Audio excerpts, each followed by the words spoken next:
Good morning student. आज की class में अपन हाइब्रिडाइजेशन के बारे में पढ़ेंगे। इससे पहले जो क्लास ली थी उसमें टाइप्स ऑफ हाइब्रिडाइजेशन अपन ने पढ़ा था। अब प्रत्येक हाइब्रिडाइजेशन का एक एक एग्जाम्पल लेते हैं। सबसे पहले sp हाइब्रिडाइजेशन। sp हाइब्रिडाइजेशन में 1s ऑर्बिटल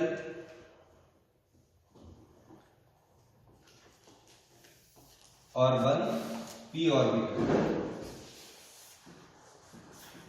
पार्टिसिपेट करते हैं और कितने न्यू ऑर्बिटल बनाते हैं? 2 न्यू हाइब्रिड ऑर्बिटल का फॉर्मेशन करते हैं। ये इस प्रकार से 2 नए हाइब्रिड ऑर्बिटल का फॉर्मेशन होगा और इस प्रकार से जो हाइब्रिडाइजेशन होता है उसको क्या कहते हैं? sp हाइब्रिडाइजेशन कहते हैं। एक एग्जांपल लेते हैं। एग्जांपल के लिए BeCl2। यहां पर सेंट्रल जो एटम है वो सेंट्रल एटम कौन सा है? बेरिलियम।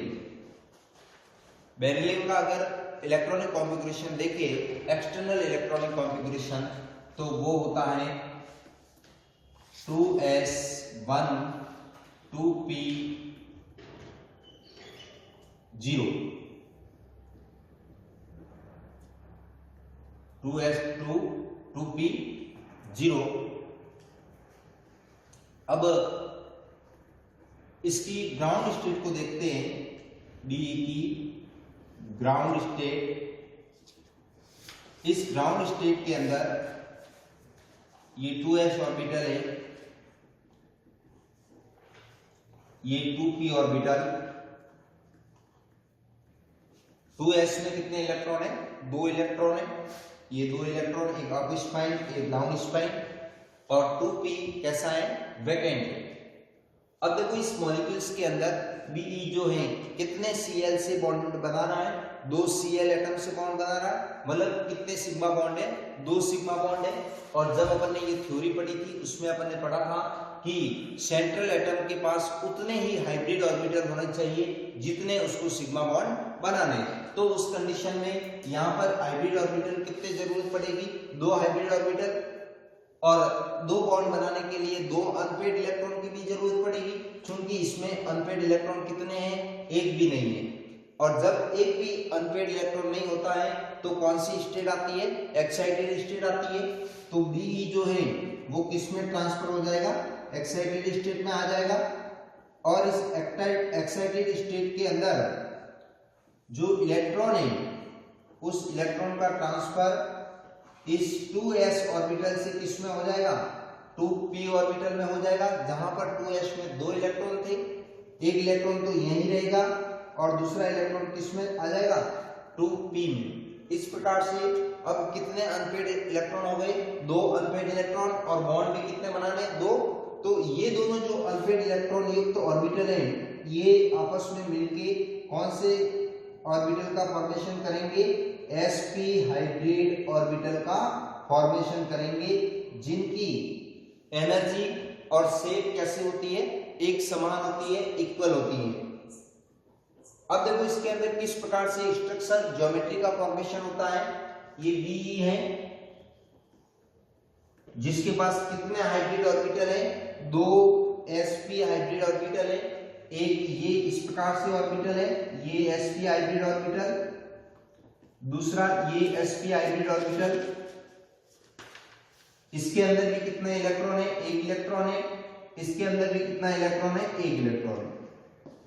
ये दोनों sp हाइब्रिड ऑर्बिटल जो है वो Cl का अगर इलेक्ट्रॉनिक कॉन्फ़िगरेशन अपन लिखते हैं तो Cl का इलेक्ट्रॉनिक कॉन्फ़िगरेशन क्या होता है? 2s2 2p5 3s2 3p5। अब देखो यहाँ पर 3p5 मीन्स एक अनपेड इलेक्ट्रॉन है। वो अनपेड इलेक्ट्रॉन वाला जो ऑर्बिटल है 3p वाला, वो किसके साथ ओवरलैपिंग करेगा? इस बेरिलियम के sp हाइब्रिड ऑर्बिटल के साथ। ये इस प्रकार से p ऑर्बिटल, ये 3p ऑर्बिटल और ये 3p ऑर्बिटल किनका है? ये 3p ऑर्बिटल जो है ये किसका है? Cl परमाणु का है। इसी प्रकार से इधर भी ये 3p ऑर्बिटल इसके साथ ओवरलैपिंग करेगा और इधर भी क्या बन जाएगा? Sigma bond. ये इस प्रकार से दो इलेक्ट्रॉन मिलके सिग्मा बॉन्ड का फॉर्मेशन करते हैं और इधर भी ये दो इलेक्ट्रॉन मिलके सिग्मा बॉन्ड का फॉर्मेशन करते हैं। इस प्रकार से कितने सिग्मा बॉन्ड बन जाते हैं? 2 सिग्मा बॉन्ड बनते हैं। इसकी संरचना को अगर देखें तो ये इस प्रकार से अपन शो कर सकते हैं। बी एक Cl सिग्मा बॉन्ड से इधर जुड़ा हुआ है, दूसरा Cl सिग्मा बॉन्ड से इधर जुड़ा हुआ है। इस प्रकार से इसकी जो स्ट्रक्चर है वो कौन सी होती है? लीनियर स्ट्रक्चर होती है। कैसी होती है? लीनियर स्ट्रक्चर, या अपन कहें कि अगर इसकी ज्योमेट्री कैसी है तो लीनियर ज्योमेट्री होती है। और इस प्रकार से ये कितने सिग्मा बॉन्ड बने? 2 सिग्मा बॉन्ड। अगर इन दोनों के बीच में बॉन्ड एंगल की अगर बात करें तो ये जो बॉन्ड एंगल है ये बॉन्ड एंगल कितने डिग्री का होता है? 180 डिग्री का होता है।